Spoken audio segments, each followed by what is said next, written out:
जया एकादशी। एक बार युधिष्ठिर ने भगवान श्री कृष्ण से पूछा, हे भगवान, कृपा करके मुझे आज आप यह बताइए कि माघ मास में जो एकादशी होती है उस एकादशी का नाम क्या है। माघ मास की उस एकादशी के व्रत की विधि क्या है और इस एकादशी के दिन कौन से देवता का पूजन किया जाता है। भगवान श्री कृष्ण बोले, राजेंद्र, माघ मास के शुक्ल पक्ष में जो एकादशी होती है वह एकादशी जया नाम से विख्यात है। जया नाम की एकादशी सब पापों को हरने वाली उत्तम तिथि है। जया एकादशी पवित्र होने के साथ ही साथ पापों का नाश करने वाली तथा मनुष्यों को भोग और मोक्ष प्रदान करने वाली उत्तमोत्तम तिथि है। इतना ही नहीं राजन, एकादशी जया एकादशी ब्रह्म हत्या जैसे महापाप तथा पिशाचत्व का भी विनाश करने वाली है। इस महान जया एकादशी का व्रत करने वाले मनुष्य कभी भी प्रेत योनि को प्राप्त नहीं होते। इसलिए राजन, प्रयत्न पूर्वक येन केन प्रकारेण जैसे भी संभव हो सके जया नाम की एकादशी के व्रत का पालन अवश्य ही करना चाहिए।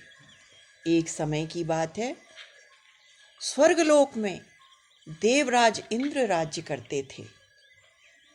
देवगण पारिजात वृक्षों से युक्त नंदन वन में अप्सराओं के साथ विहार कर रहे थे। 50 करोड़ गंधर्वों के नायक देवराज इंद्र ने स्वेच्छा अनुसार वन में विहार करते हुए बड़े हर्ष के साथ नृत्य का आयोजन करवाया। गंधर्व इस नृत्य आयोजन में गीत गायन कर रहे थे। इन गंधर्वों में पुष्पदंत, चित्रसेन तथा उनका पुत्र ये 3 प्रधान थे। चित्रसेन की स्त्री का नाम मालिनी था। मालिनी से एक कन्या उत्पन्न हुई थी जो पुष्पदंती के नाम से विख्यात थी। पुष्पदंत नामक गंधर्व को एक पुत्र था जिसका नाम माल्यवान था। माल्यवान पुष्पदंती के रूप पर अत्यंत मोहित था। ये दोनों भी इंद्र के संतोषार्थ नृत्य करने के लिए इंद्र की सभा में आए हुए थे। इन दोनों का गायन हो रहा था। इनके साथ अन्य अप्सराएं भी थीं। परस्पर अनुराग होने के कारण माल्यवान और पुष्पदंती दोनों ही मोह के वशीभूत हो गए। दोनों के चित्त में भ्रांति आ गई, इसलिए वे शुद्ध गान न कर सके। कभी ताल भंग हो जाता था तो कभी गीत बंद हो जाता था। इंद्र ने इनके इस प्रमाद पर विचार किया और इसको अपना अपमान समझकर देवराज इंद्र इन दोनों पर अत्यधिक कुपित हो गए और दोनों को ही शाप देते हुए बोले, ओ मूर्खो, तुम दोनों को धिक्कार है। तुम लोग पतित और मेरी आज्ञा को भंग करने वाले हो, अतः पति पत्नी के रूप में रहते हुए पिशाच योनि को प्राप्त हो जाओ। इंद्र के इस प्रकार शाप देने पर दोनों के मन में अत्यधिक दुख हुआ, विषाद हुआ। वे दोनों हिमालय पर्वत पर चले गए और पिशाच योनि को पाकर भयंकर दुख भोगने लगे। शारीरिक पतन होने से उत्पन्न, इस पातक से उत्पन्न ताप से पीड़ित होकर दोनों ही हिमालय पर्वत की कंदराओं में विचरण करते रहते थे। एक दिन पिशाच ने अपनी पत्नी पिशाची से कहा, हमने कौन सा पाप किया है जिस पाप को करने के फलस्वरूप हम दोनों को यह पिशाच योनि प्राप्त हुई है। सुना है नरकों का कष्ट अत्यंत भयंकर होता है, किंतु पिशाच योनि भी अत्यधिक दुख देने वाली योनि है। अतः अब हम दोनों को प्रयत्नपूर्वक पाप करने से बचना चाहिए। इस प्रकार चिंता मग्न होकर चिंतन करते हुए वे दोनों दुख के कारण सूखते जा रहे थे। देवयोग से उन्हें माघ मास के शुक्ल पक्ष की पावन जया एकादशी तिथि प्राप्त हो गई। जया एकादशी नाम से विख्यात यह तिथि सब तिथियों में उत्तम तिथि है। इस दिन, जया एकादशी के दिन, उन दोनों ने सब प्रकार के आहारों का त्याग कर दिया, जलपान तक नहीं किया, किसी भी जीव की हिंसा नहीं की, यहाँ तक कि खाने के लिए फल तक नहीं काटा।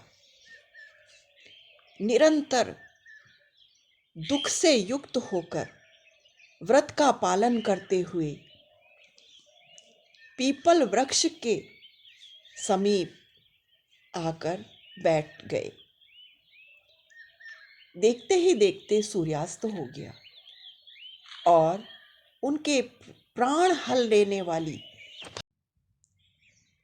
इस प्रकार भयंकर रात्रि होने के कारण उन्हें नींद नहीं आई और किसी भी प्रकार का विकारी भाव भी उनके चित्त में नहीं आया। सुंदर रात्रि जागरण उनका हो गया।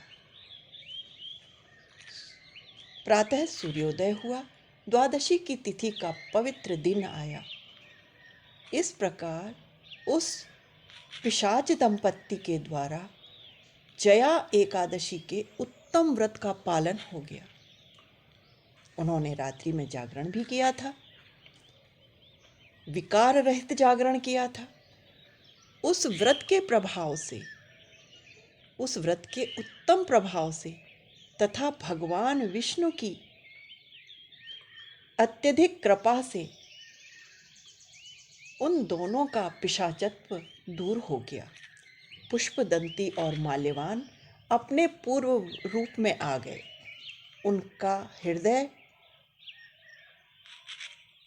उनके हृदय में भी वही पुराना स्नेह उमड़ रहा था।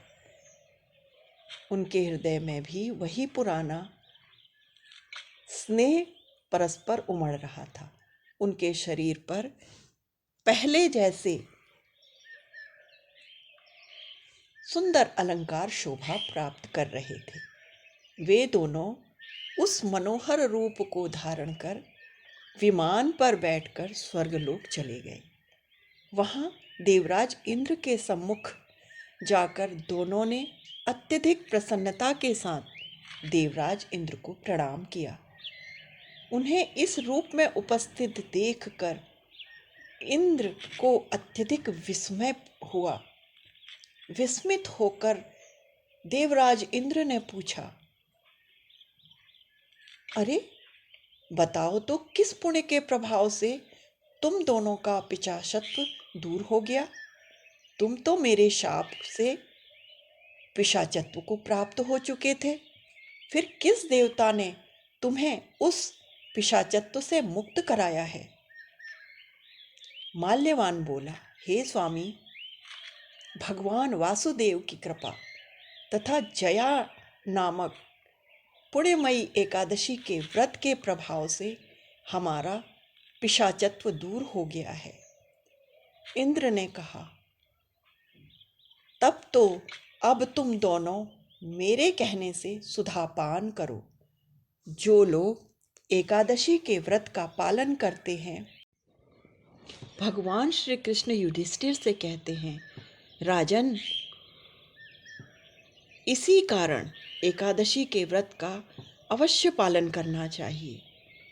नृपश्रेष्ठ, जया एकादशी की पावन तिथि का व्रत करने से ब्रह्म हत्या का पाप भी दूर हो जाता है। जया एकादशी का व्रत ब्रह्म हत्या के पाप को दूर करने वाला उत्तम व्रत है। जिस भी व्यक्ति ने जया एकादशी का व्रत कर लिया है, उस व्यक्ति ने सभी प्रकार के दान दे दिए और संपूर्ण यज्ञों का अनुष्ठान कर लिया।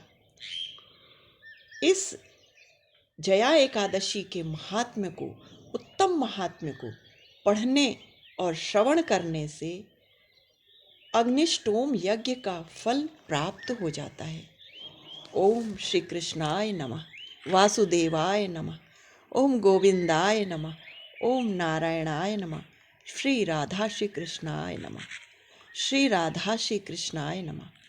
हरे कृष्ण कृष्ण कृष्ण हरे हरे, राधे राधे राधे कृष्ण राधे कृष्ण राधे कृष्ण राधे राधे, राधे कृष्ण राधे कृष्ण राधे कृष्ण राधे राधे, राधे कृष्ण राधे राधे।